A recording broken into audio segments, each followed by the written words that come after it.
Thank you. Thanks very much. And thank you all for obviously sparing some of your very precious time on Friday evening to listen to me. I have to say, first, of course, that I was really humbled to be invited to talk to you tonight, and but also really shocked because I haven't been a presbytera for that long, and I don't think I have that much meaningful to say. So it would probably be a very chaotic talk, and obviously after Presbytera Catherine's talk, it will be a very different experience. I did not prepare that well in the way she did. So just want to apologize. And obviously I have no degrees in theology, so I have to warn you in that respect. That I'm just an ordinary person who happens to be a presbyterian. So what I will do is I will try and go in kind of chronological order, following in what Presbytera Catherine did in terms of explaining when I became Orthodox and kind of the journey, and just tell you basically what I feel from my perspective are the most important things for me personally. But I'm not in a position to give advice to anyone. And as I say, you'll probably get a sense of it being a very chaotic experience from my perspective as well. So I am Bulgarian, and although Bulgaria is an Orthodox country, I was born during communism. Um, I didn't have a particular religious family. I can't even remember hearing about God in the first years of my life. We never celebrated Christmas. I didn't know Christmas existed. We celebrated New Year's Eve and day in Bulgaria, but we always celebrated Easter. I don't think I ever knew what Easter was about, though. Growing up, it was about the eggs and kozunak that I know in some other countries people have as well. So when kind of my first conscious memories of ever talking about God are with a family friend that my parents had who used to come to our house, and all he wanted to talk about was God. And then we all got baptized, the whole family. So my parents and my sister when I was 13, and that was after communism.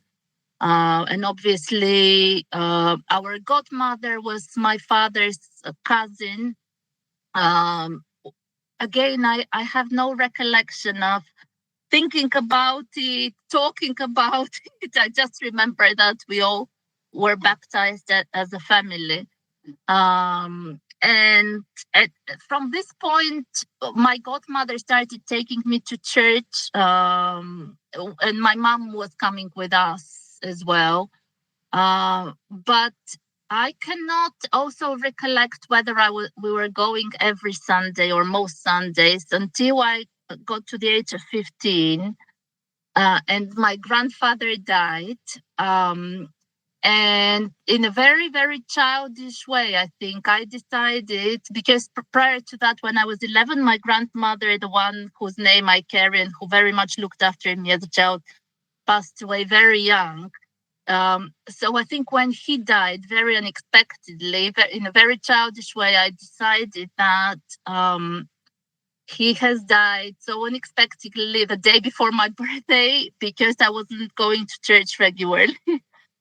So from that point on, I started going to church and have never stopped. I don't think I understood much in the first years, but the priest was lovely. He would always explain to me, this is what we did now. This is the prayer we said. This is what it means.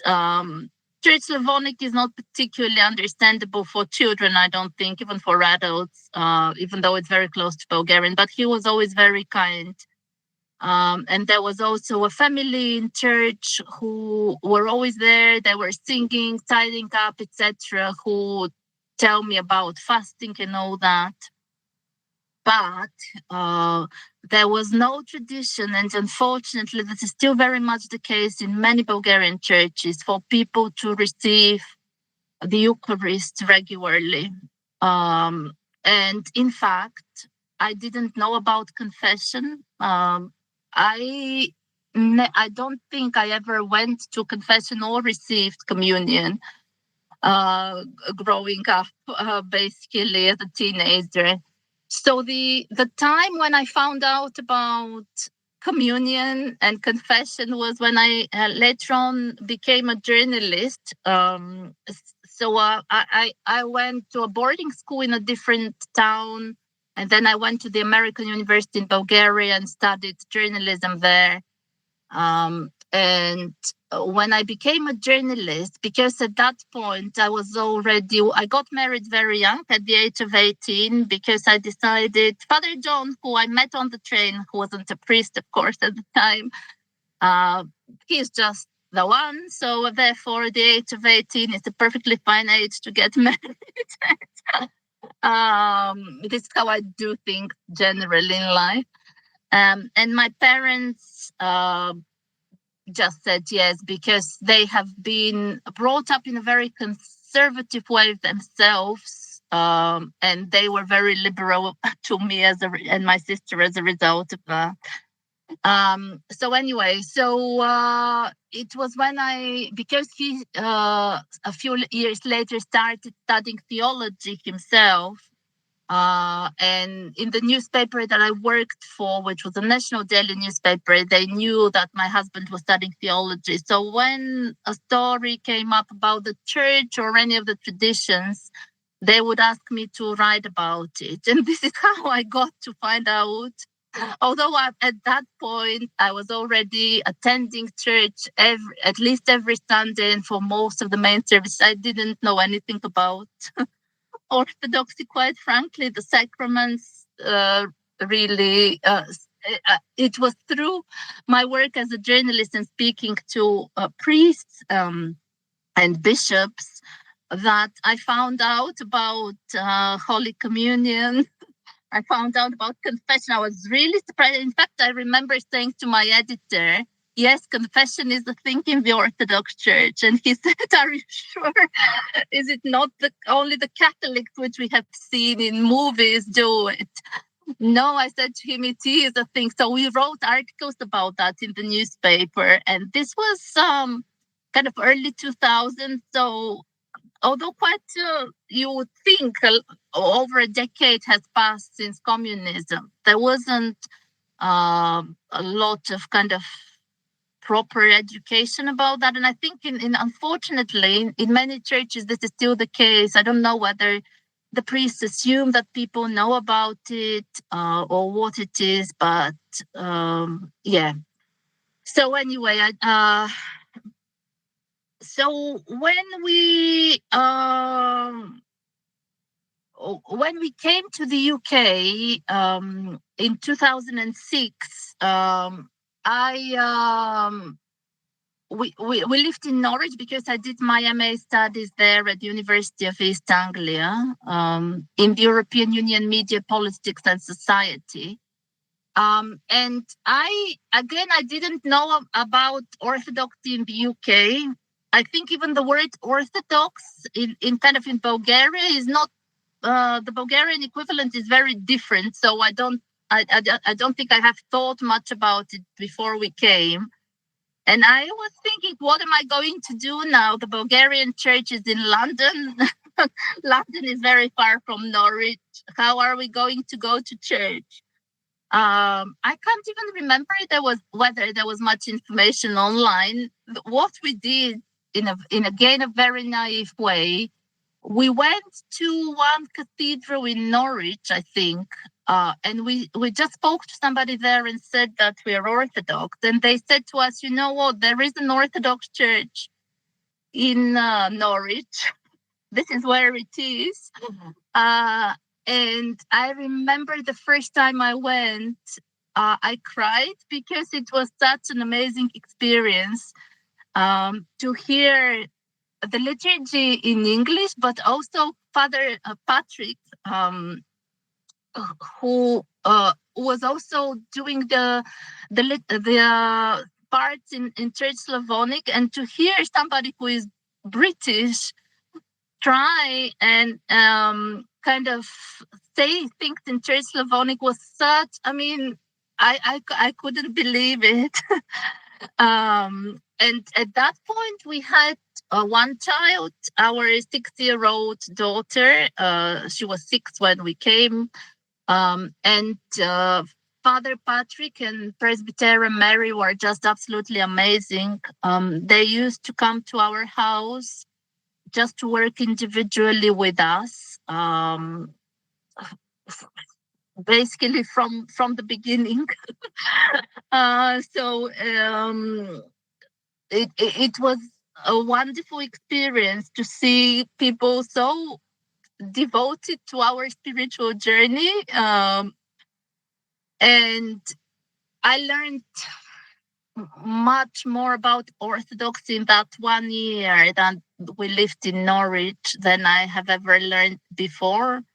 It was a great experience. And when we went back to Bulgaria, then I gave birth to our second daughter. I went back to work for a bit, and then we came back in 2008 for me to do my PhD studies in Loughborough, at Loughborough University. At that point, Father Patrick from Norwich said to me, once you go to live in Loughborough, you will be going to church in Nottingham to Father David Gill. That's your church.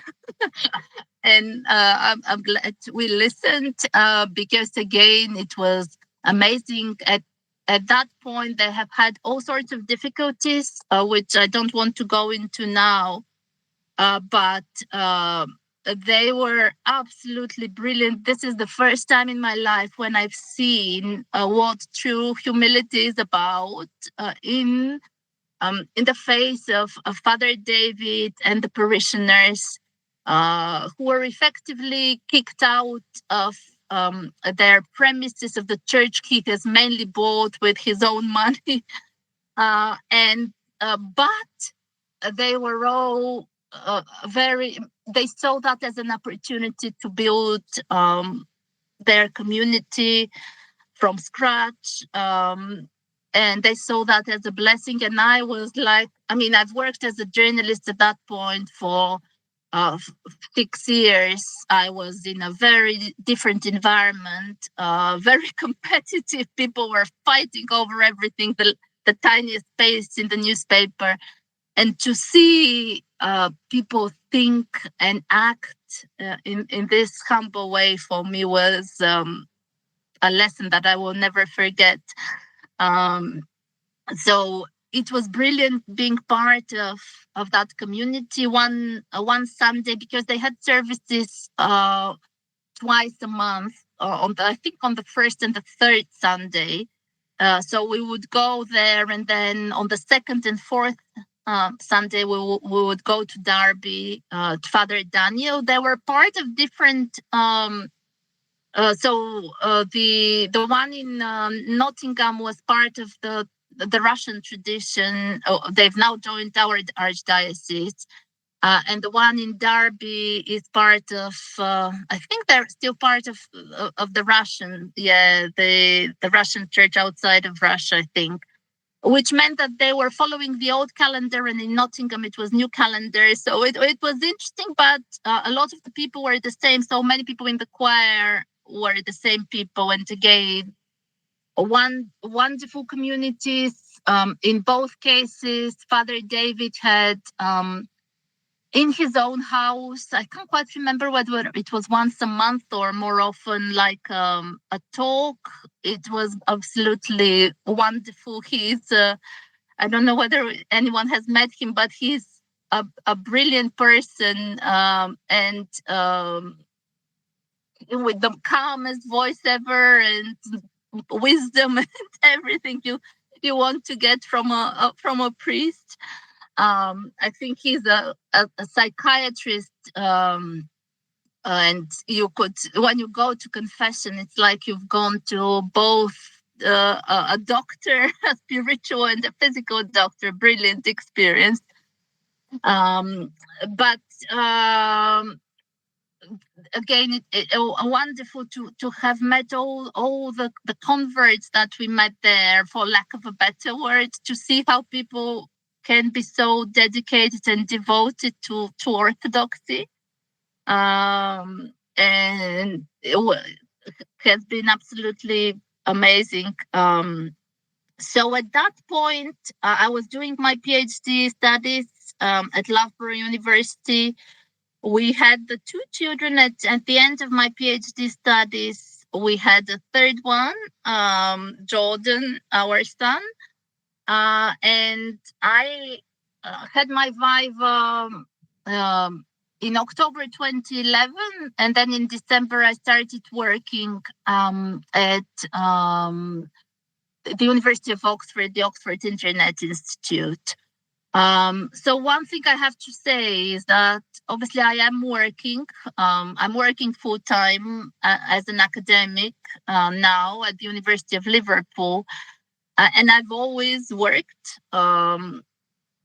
I don't feel I'm doing that because it's a necessity. I love my job, and I find it very fulfilling. But it's also very challenging, of course, to combine looking after 4 children with being a Presbyterian and working. But I haven't got to the part where I became a Presbyterian. Sorry, I'm going on for a bit too long here. So when I worked at Oxford, then I got a full-time job as a lecturer at the University of Chester in 2012. And we moved to Chester and started attending St. Barbara Church in Chester. Again, we have a wonderful community there. We obviously met Father Pancratius and Presbytera Anna, who is here today with us. And I cannot recall at what point my husband decided to consider becoming a deacon. I cannot recall. I don't even know whether we had a conversation about that or not, quite frankly. He became deacon, and I was looking through my photos earlier just to get the year right. In 2018, he was ordained by Archbishop Gregorios of blessed memory. And so he was a deacon from 2018. I moved to the University of Liverpool from Chester in 2017, but we live in Chester, and obviously he served in Chester. And then he was ordained priest in 2021 by Metropolitan Athanasios. It was in the midst of COVID. We just had, I had our 4th child in 2020. She was still a baby when he was ordained priest. It was quite an experience because I was still breastfeeding her at most times, and I couldn't do that in church. I wouldn't try doing that. So I just went into the car on multiple occasions and watched it on YouTube and made sure that I'm there for the important bit, so I don't miss it. But it was quite an experience. So I think that's in short is kind of trying to go over a few key moments in our lives. I think I can say a lot about what it's like to be a presbyter, but as I say, I think it will probably sound very chaotic for me. The going to church and being part of of the services is the most important thing, regardless of the fact whether I'm a Presbyterian or not. I found it really, really hard during COVID. This is the one and only thing that I missed. Not to be able to partake of the Eucharist because we didn't have any services. The church was closed for a lot of the time.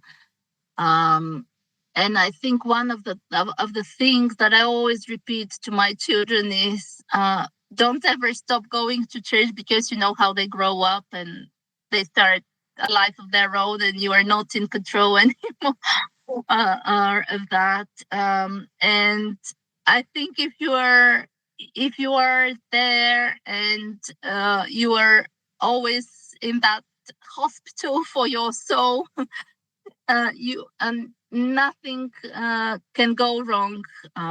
You can have all sorts of challenges in your life, and we certainly did have a massive challenge 3 years ago when our eldest daughter nearly lost her life. She was hit by a car. She was very badly injured. She was on her bike, had sustained multiple injuries, was in a wheelchair for a long time. But God and Saint Charalampos saved her. I'm sure about that. Her incident was on the eve of Saint Charalampos' feast, and Saint Charalampos is a saint I only found out about a few years ago from our priest in Bulgaria, who prays to him for everything. So I don't think there are any coincidences there. And but again, I think we were all grateful. We were just focused on the fact that she's alive and she will be fine eventually, and that it's important, I think, not to dwell on why has this happened to me, or not to ask this kind of question that you don't know. It's what you get out of the situation, and how you remember that at your lowest points, God is always there for you, and they are an opportunity for you to enhance your relationship with God, because we meet different people in our lives. We rely on this and that person for a while. Things change. Everyone has their own life. And I think that's one of the lessons I'm trying to learn as a Presbyterian, more so than ever before. And also as an academic as well. I think I'm still trying. I haven't fully learned it, that we shouldn't be making any assumptions about people, and everyone has their own journey in life, and we can't effectively rely on anyone. We shouldn't be relying on anyone. We should just rely on God, and everything else will fall into place. Because I think when you start having too many expectations about people, and I know Presbyterian Catherine mentioned that sometimes people say they will do something and they don't, then you can get easily disappointed, and you shouldn't, because you can't ever know what is going on in somebody's life and what they might find challenging, and why they might be behaving in particular ways. So I think that's one thing that I've learned through my experience with working with so many people on a daily basis, is never to assume anything, really, because there are lots of things going on in one's life. And what might seem like a minor thing to me can be a very major thing for somebody else.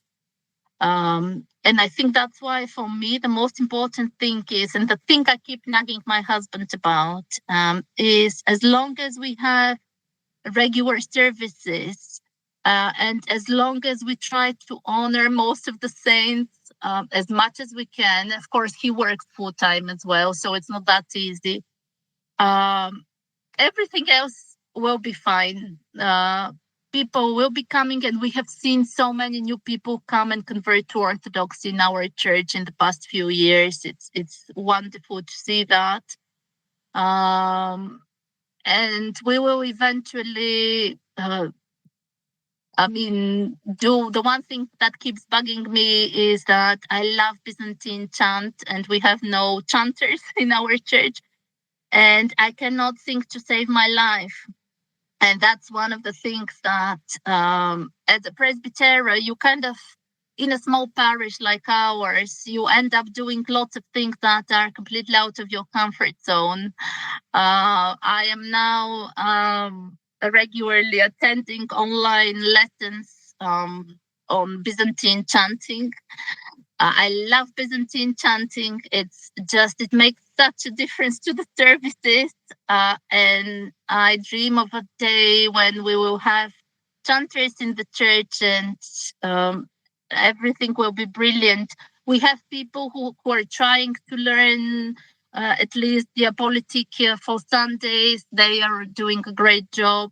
And I mean, we have enrolled a few of ourselves into the Trisagion school, but obviously, having heard the services the way they should be, we're a long way from that. So that's one of the challenges, is that the more you learn, I think, about Orthodoxy, the more you raise your expectations. And I have to learn to constantly put a stop on myself and not be too demanding.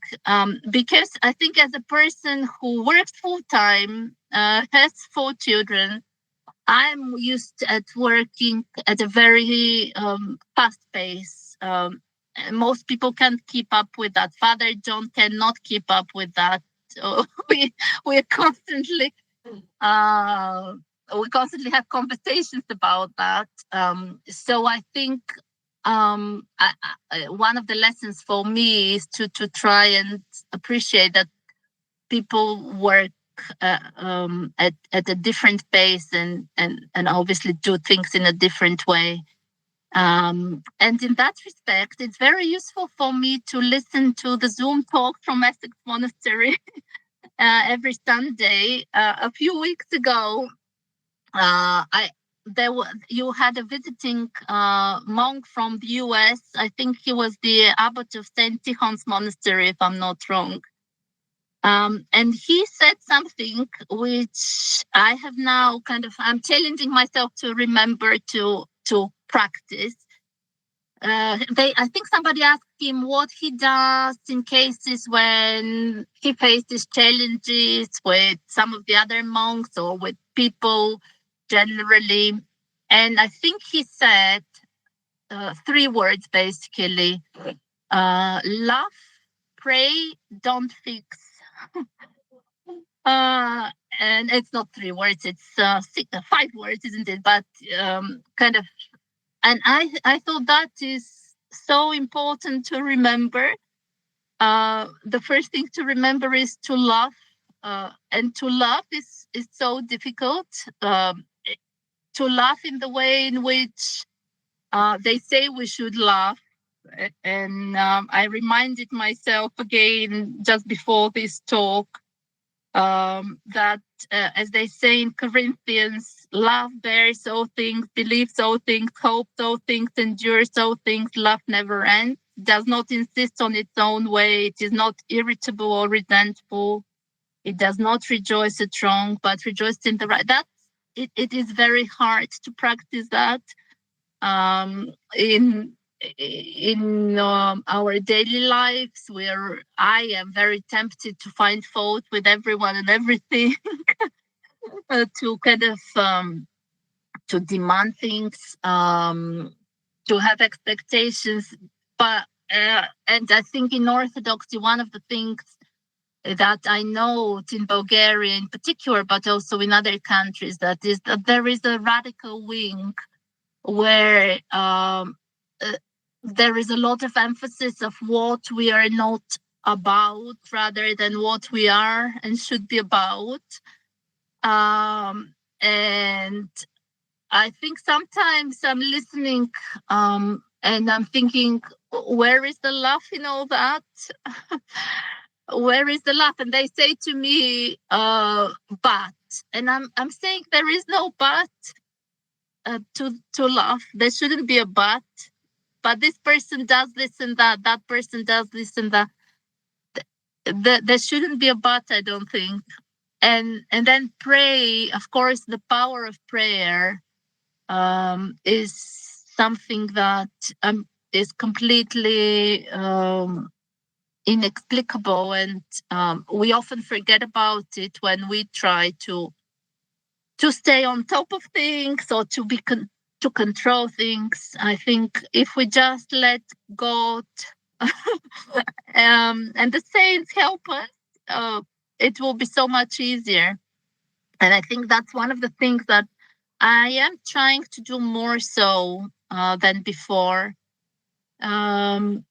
If I find the situation challenging, or if I find, and there are times when temptations come our way, I noticed that with parishioners, I've noticed that with clergy, with obviously us as well, that relationships can become difficult, and there might be times when you resent going into church because you don't want to meet that person or this person. You don't want to be judged. You don't want to be asked certain questions. And especially when you go through a difficult time, like, to be honest with you, when we did with our daughter, and we had a little child and who was very noisy in church. And sometimes people say things to you that you are not in the right mindset to respond to. So I think, and I've heard that from people. There were many people who then came and said to me, you know what? When I suffered with my child or with something else, I actually found it really hard to go to church.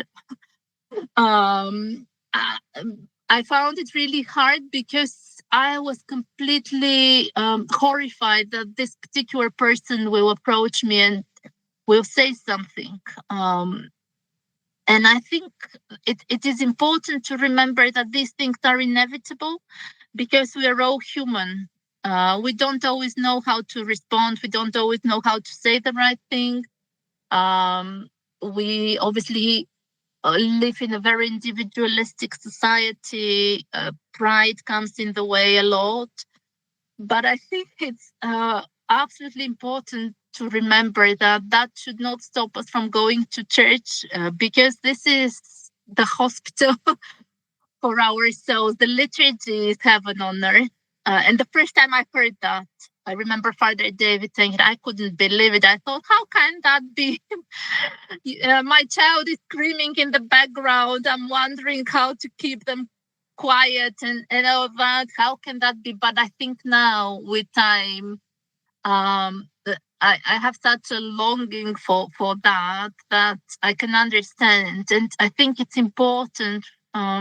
And one of the things I keep saying to people when they experience challenges and come to me, and I think very often the first temptation is, oh, okay, I will take care of my family now. I'm not going to go to church because I want to avoid that particular temptation or that particular person. I think that, and I always say, I think that's the wrong thing.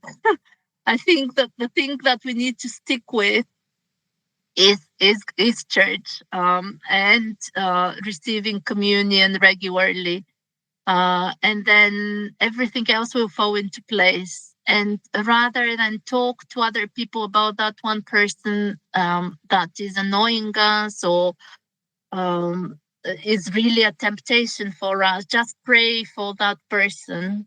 And then you would be amazed how your relationship with that person will change, and your view of that person will change. I think that's what I have always tried doing, and I do it for non-Orthodox people as well, because obviously there are challenges in when you work with so many people. You are not immune. I'm not a particularly humble person. I struggle with with criticism and everything like that. So I think prayer is absolutely fundamental. But the part that I'm not doing well on is don't fix, because I always try to fix things and to be in control. I would really have to learn that. And I wanted to mention one final thing before I stop, because I talk too much and in a very chaotic way. I apologize for that. But I think one of the things that we had a wonderful clergy wives meeting that Presbytera Catherine mentioned about as well in November. And one of the things we talked about a lot is our children, and kind of handling the fact that we are ultimately responsible, and that's how I feel it, for our children first and foremost. They go through different stages. Some would not necessarily want to attend churches regularly, as when they were little teenagers, go through all sorts of difficulties in their life, and how to handle this. And I don't think there were any answers. We just shared our different experience. So what I'll do now is I'll just share for a few minutes my experience, because my children are not listening. But which is not, I'm sure it's not perfect, but because I'm so obsessed with not missing services, and like in Bulgaria, we have the blessing of having a monk nearby in our parish church who serves every morning and every afternoon. And we baptized our fourth child, Ioana, when she was 39 days old, because of there was another lockdown coming up. And with her, we would just go, regardless of the fact that she was a tiny baby. It was 3 degrees in the church, very cold, very warm, whatever. We never missed a service. And she would sometimes cry, scream, whatever. So I'm a bit extreme in that respect. But I think, quite frankly, when you look at the calendar, every saint deserves to be honored, and quite selfishly, every saint is our intercessor before God. So I kind of feel, when shall I miss a service? There isn't a right time to miss a service. I don't want to not pray to that saint and this saint. And my children know that I'm a bit extreme in that respect. So they never question going to church on. We have an agreement with them. They never question going to church on a Sunday. During Holy Week, from Holy Wednesday onwards, saint days for our saints, name days, sorry, again, anything to do with Saint John the Baptist, again, never miss. So we have like an agreement. Anything beyond that, we have to have a conversation and a negotiation about. And I'll just give you one example because in the past few months, together with the parish in Shrewsbury, we started serving the Divine Liturgy in Oswestry once a month on a Saturday. And it's very early, 9 a.m. And obviously Saturday is the only day in which they can sleep, because on Sunday they go to church, the rest of the week they go to school. But they also go to Bulgarian school in Oswestry on a Saturday, which starts later on. So a few months ago, I had a very hard time saying to them, the liturgy in Oswestry starts at 9, we have to leave at 8, and you're coming with me.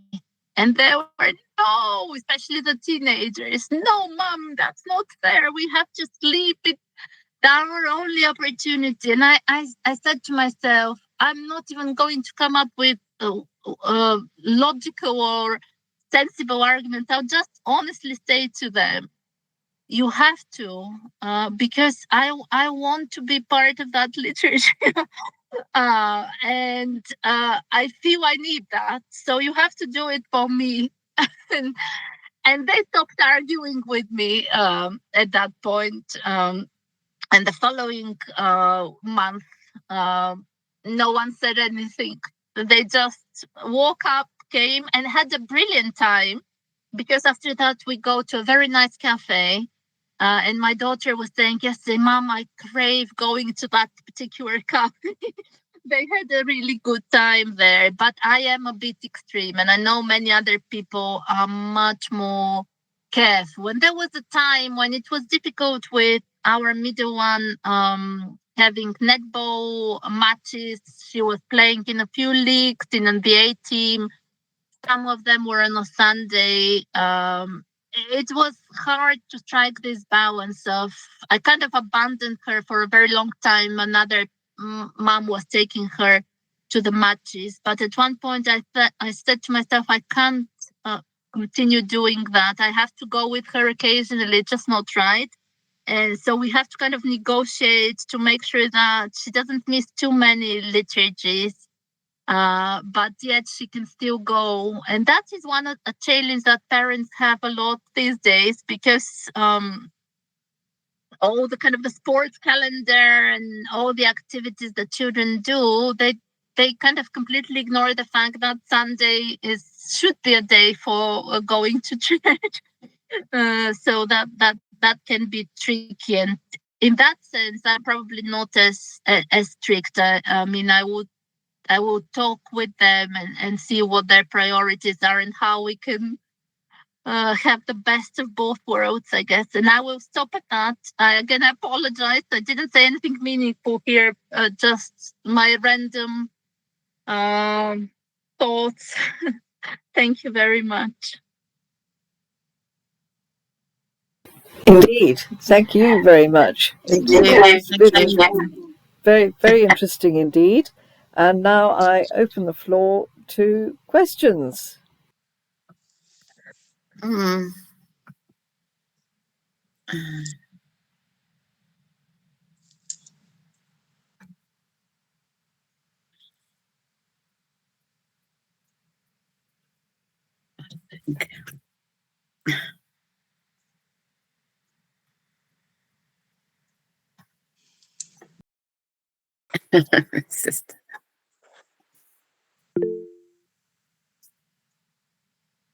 Yes, I think we have to raise hands, don't we? Sister Theophile.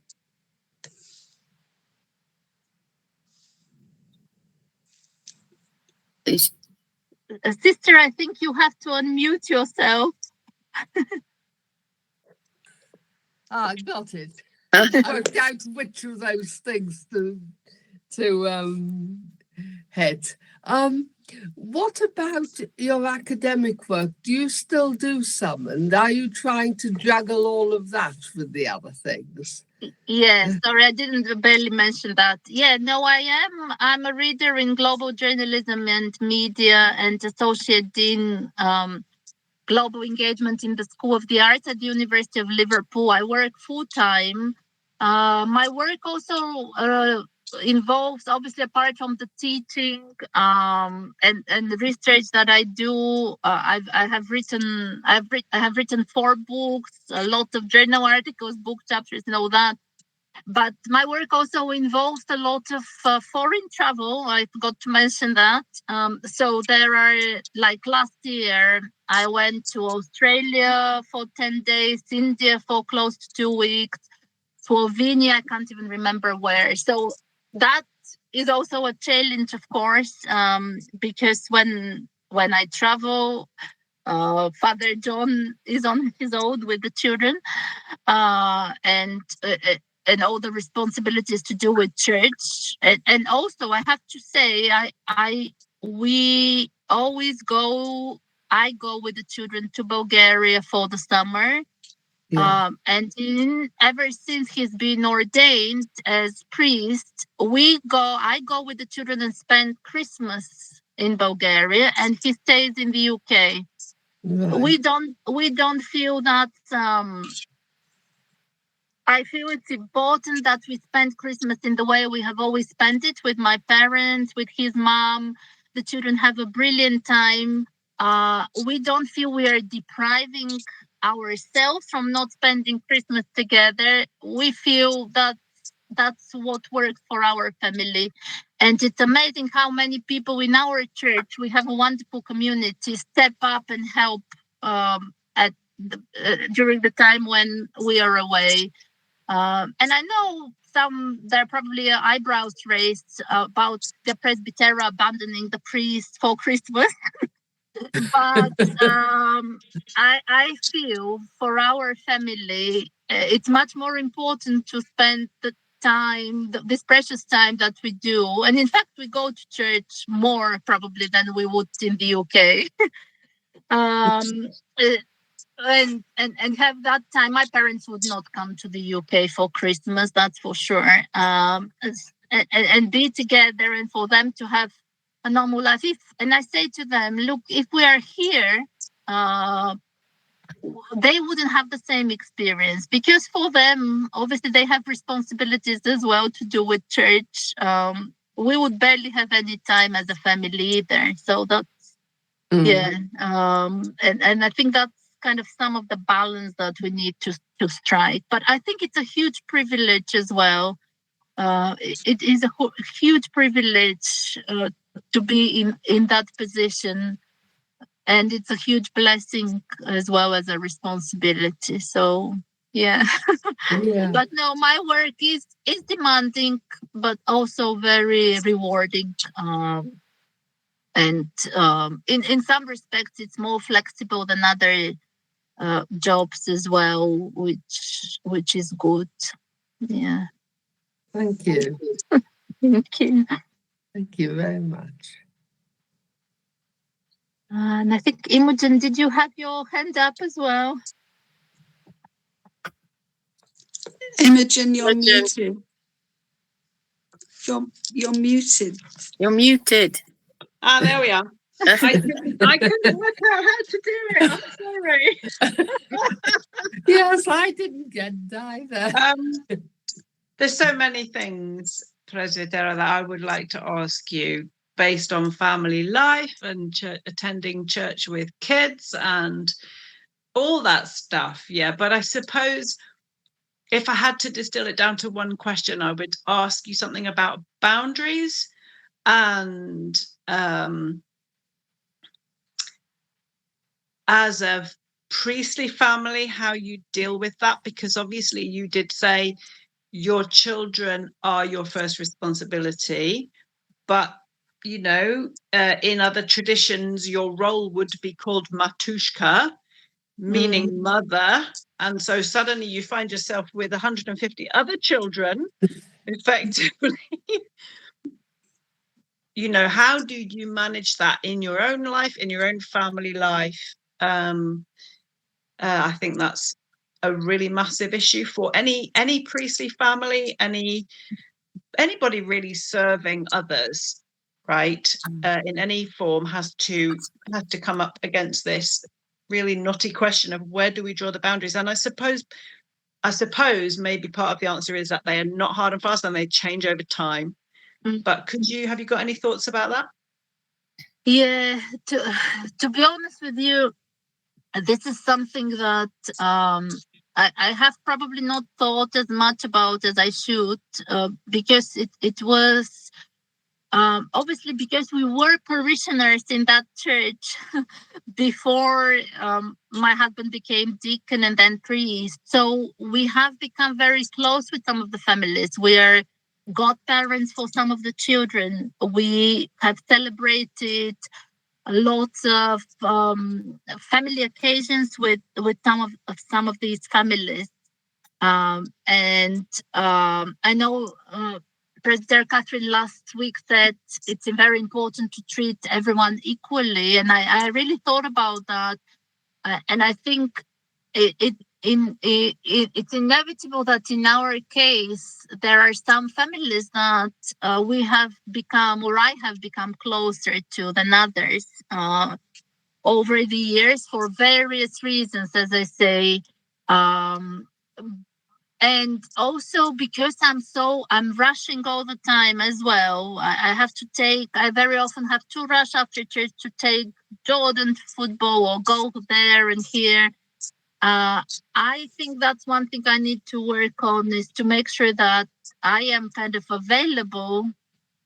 But also, I think people very clearly know in my case that I have a lot of places to go, and I'm very often not quite there. And I think people in our parish generally are very understanding, and I don't feel I had felt under any pressure in that respect. In fact, what I often find myself thinking is, oh, I haven't seen that person or this family for a few weeks. Shall I call them and find out whether they're okay? Is more on my mind than feeling that I have to draw boundaries. But I think it might be to do with personality as well, because I think I'm the kind of person who kind of creates this impression that there are boundaries. And in my relationships with people, with my students, with everyone. And in fact, there was a lady in our church who recently invited me for lunch, and she said to me, "You look like the kind of person who does have a barrier in front of everyone." So I think I probably do, in all honesty. I think it's part of this kind of philosophy that I have, that it can be tricky if you start relying on people too much, and place too many demands on them. But I mean, if people contact me, they ask for help, and I respond. But beyond that, I think, yeah, I am trying to be as responsive as I can. But I think everyone knows that I have another life beyond being the priest's wife. Yeah, sorry, my answer was probably not very helpful, but yeah. No, it was very lovely. Thank you. Thank you. I think we have 2 raised hands. Melanka, we can't hear you.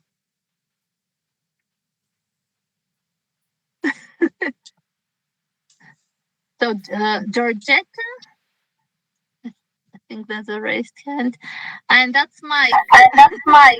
With a different Right. name. Yes. There's Mike. Yeah. Can you hear me now? Yes. Yes. Okay. You want to ask me? Yeah, you can ask your question. So Yes. I don't think you have time.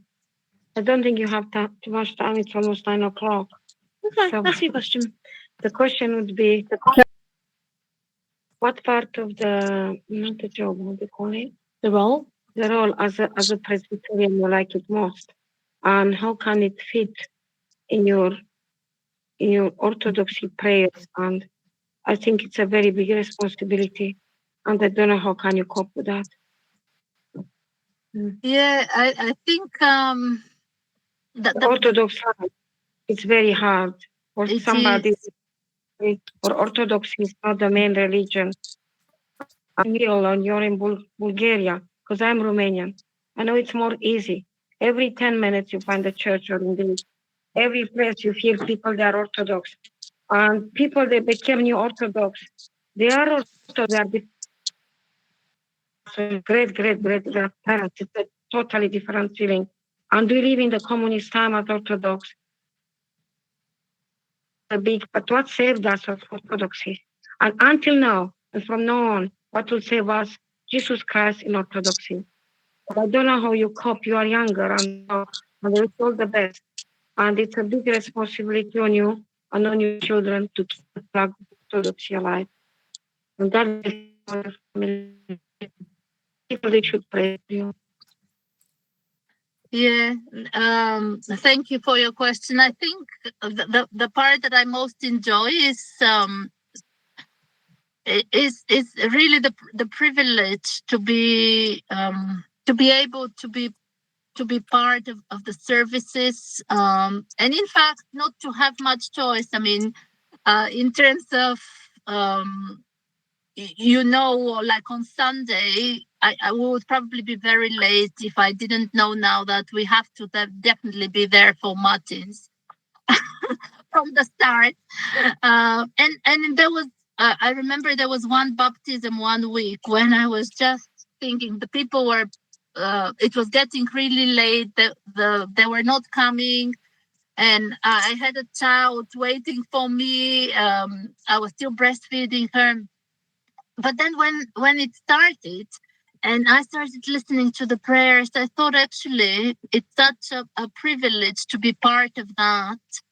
That nothing else matters, everything else kind of falls into place. So I think it is important to preserve orthodoxy, of course, but we shouldn't feel like it's a chore or a responsibility. I think we should feel that it's a blessing that we are Orthodox, and we ultimately have God who is omnipotent, and anything that we cannot solve, He can solve. So pray, and everything will be fine, I would say. Yeah. I don't think one of the big things is it's important to pray for everyone, to pray for the world and all that, but I feel we shouldn't feel that there is our main responsibility is our salvation. So if we focus on our salvation and our relationship with God, then we would be of much better use to everyone else and the world. Sorry, forgive me. Lovely. I think Mike had a question Mike. as well. Yes. You're muted. Yeah, I think that's it. Yes. Well, thanks for mentioning the Orthodox liturgy once a month. A week on Saturday for anybody. My question is actually to Imogen, which is sort of sorry, Imogen.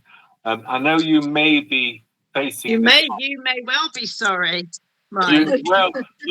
You may well be facing this situation, and my curiosity is, what are your primary concerns? And I'm interested in your primary concerns and Vera's response. It's not my turn yet, Mike. Well, I've talked to Hugh quite a lot, and I know that there may be something in coming up. So I'm just curious about what your primary concerns might be. You don't have to answer. I was just the reason the question came to Presbytera Vera was because I too am a mum who has had kids in church. It feels like for far too long, like, my dear mother-in-law, Presbytera Catherine, who's here as well, I think. Yes. I remember her saying to me once, quite possibly even before I had my own kids, or perhaps when I had them, the oldest ones that were very young, I can't remember. She's just said to me very candidly one day, I definitely couldn't trust my children to behave in church until they were at least 18. I remember thinking at the time, oh my goodness, So I'm at the point where I've got two kids that behave pretty well in church, and one doesn't, but that's because she's a lot younger. That's fine. I've kind of made my peace with that. I really resonated with what you said, Presbytera Vera, about having to just respond to the needs of your own family when it comes to your attendance at any particular service or rushing off afterwards or whatever. Yes, sometimes something clashes, and like you, our general rule is, as a family, this is what we do. We go to church. The kids miss out on a heck of a lot of stuff during the week anyway, obviously, because they're at school. But yes, Sunday is basically non-negotiable. It's what we do. And I've got my husband Hugh to thank for that, because when my boys were really tiny and I just was knocked sideways by having these two small kids relatively late in life. And I would have quite easily thrown in the towel at that point and gone, do you know what? It's just too hard to get to church. It's just too hard. And I remember those dreadful Sunday mornings. I mean, it always seems to be the moment in the week where you have the most rows as well as a family. Yes. And I could have quite easily, for a period of at least 2 or 3 years, just basically not gone to church. And whether I would have ever got back into it, I don't know. But Hugh is very gentle and doesn't often pull rank, but he said to me on one occasion, I'm sorry, my darling, the bottom line is this: we're an Orthodox family, and what we do on a Sunday morning is go to church. I don't care if we don't do anything else in the week. This is what we do on a Sunday. And because he never ever laid down the law to me, I was like, oh, this is serious. Okay. Yeah.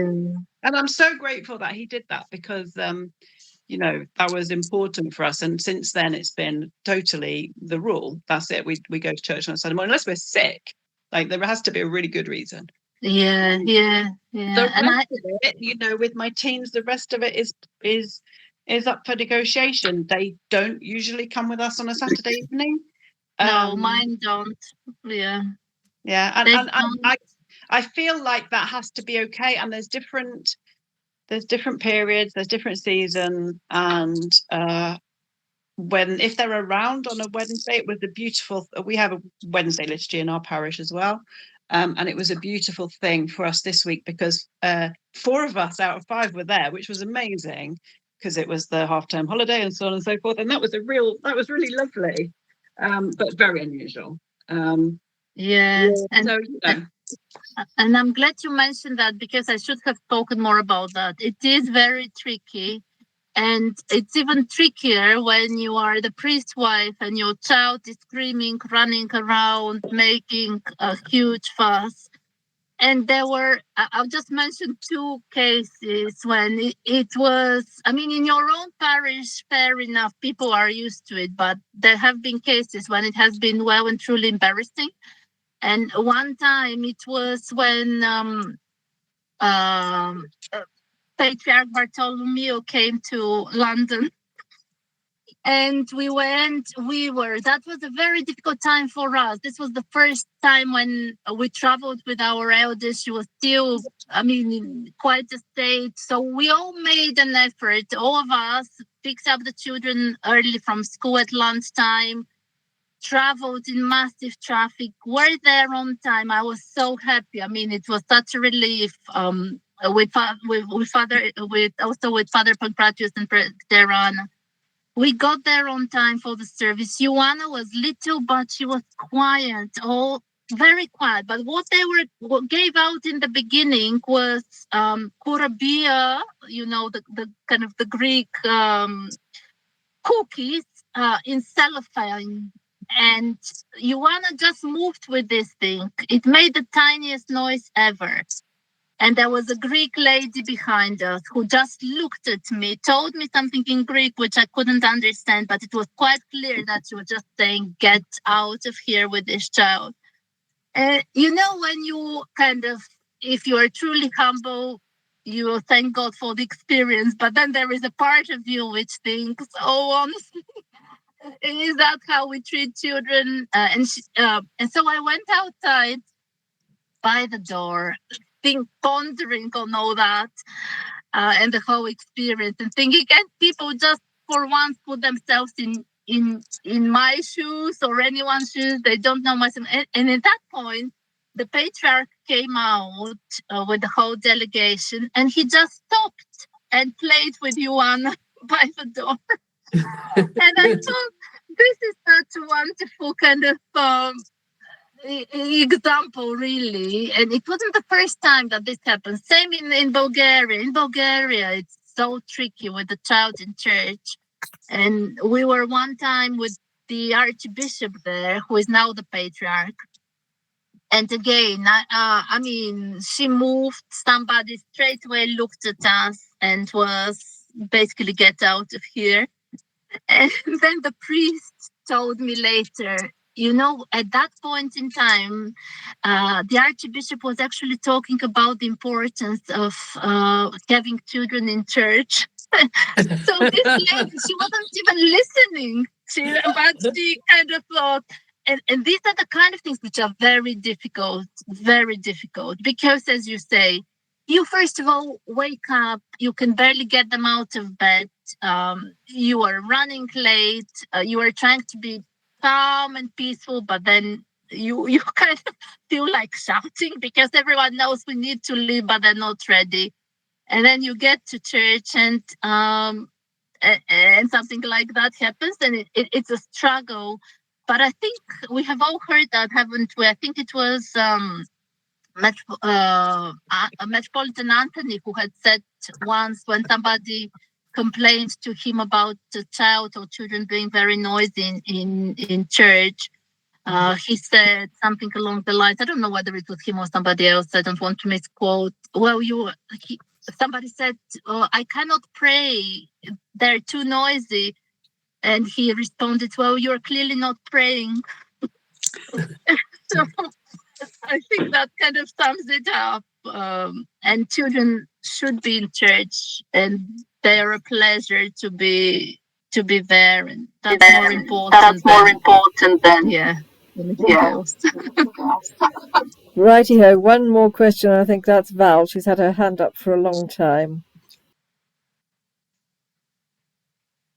Unmute yourself.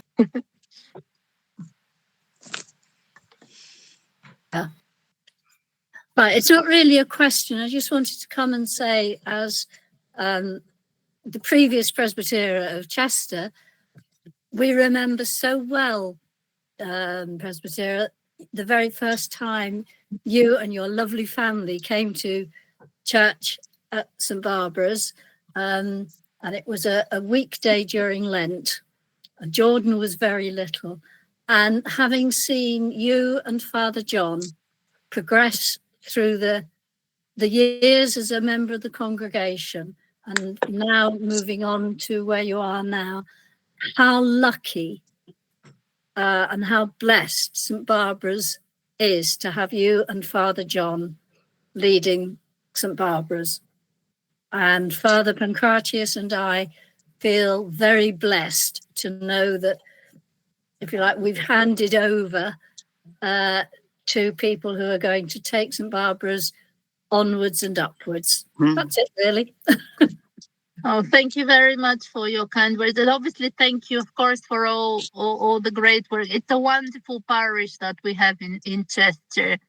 And it's very supportive, and it's great. Yeah. So thanks. And Mike, can I say it's so wonderful in Oswestry as well, because there I don't have to do anything. You have it all covered, even when, as it happened last time, Father John broke the wine book and you had to go and buy wine at 8 a.m. in the morning. That was somewhat interesting. You just sort of let out a sort of cry and said, "Oh no!" And I said, "What's happened, Father?" And he said, "I've dropped the wine bottle," and it was smashed on the floor in the church. And I thought, "Greg, there's a place across the road." So I went across the road to the off license, which happened to be open on Sunday morning. I said, "I just want a sweet red wine, please." The priest across the road. That's wonderful, wonderful. Thank you so very much, everybody, for your questions. Thank you, Vera, for giving up your time to talk to us. Thank you. And we will be having another meeting in May. And of course, So I wish you all... I forgot to mention the wonderful seminary that we were also students of, and we learned a lot at that time as well. I did, certainly. I'm a very challenging student as an academic. You know that very well, asking many questions, questioning everything really, but it's wonderful. Yeah. I have to go, Vera. Thank you. Thank you ever so much. Okay, thank you, and thank you for mentioning the seminary, and we'll see you all in May, if not before. Thank you. Thank you very much. Lots of love to you all. Bye. Bye-bye.